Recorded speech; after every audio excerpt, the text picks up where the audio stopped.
Hi, Catholic Life. My name is Tessie Schonder. I am a senior international studies major from Kalamazoo, Michigan. Happy Lent.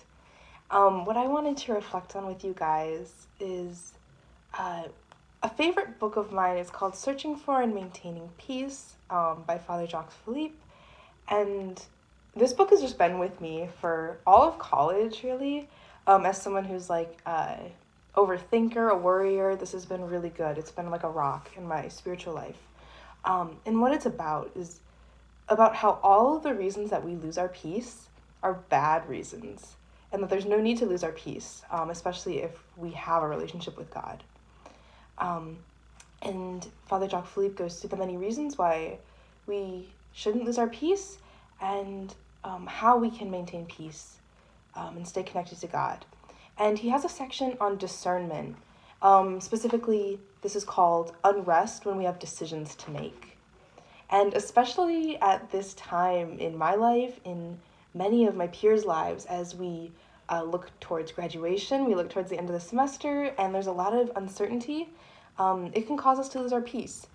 But this book has challenged me to cast out lies and hold on to peace that comes from knowing who I am in my relationship with Jesus. So I just wanted to read a little passage from this that's been really helpful in my discernment process this semester. So let's see, where do I want to start?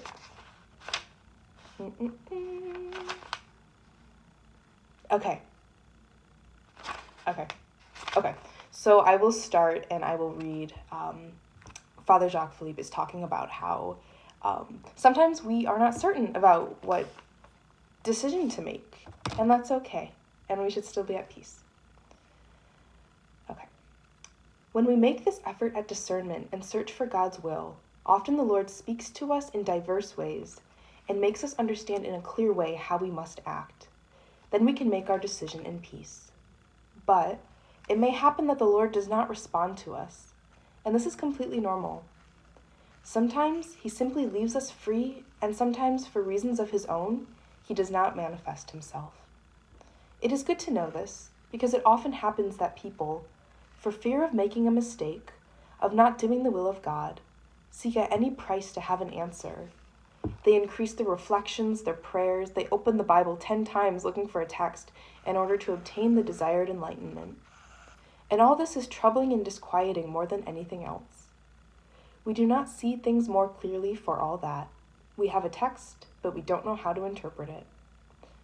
When the Lord leaves us thus in incertitude, we must quietly accept it. Rather than wanting to force things and torment ourselves unnecessarily because we do not have an evident response, we must follow the principle that St. Faustina offers us. Here's what she says.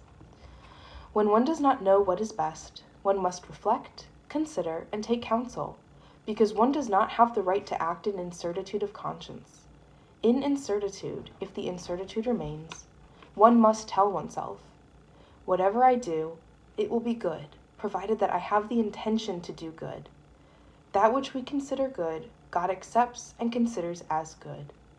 Don't be chagrined if, after a certain time, you see that things are not good. God looks at the intention with which we begin, and he grants the reward according to this intention. It is a principle that we must follow. Often we torment ourselves excessively regarding our decisions. As there is a false humility, a false compassion, we can also say that, concerning our decisions, there is sometimes that which one could call a false obedience to God. We would like always to be absolutely certain of doing God's will in all our choices and never be mistaken.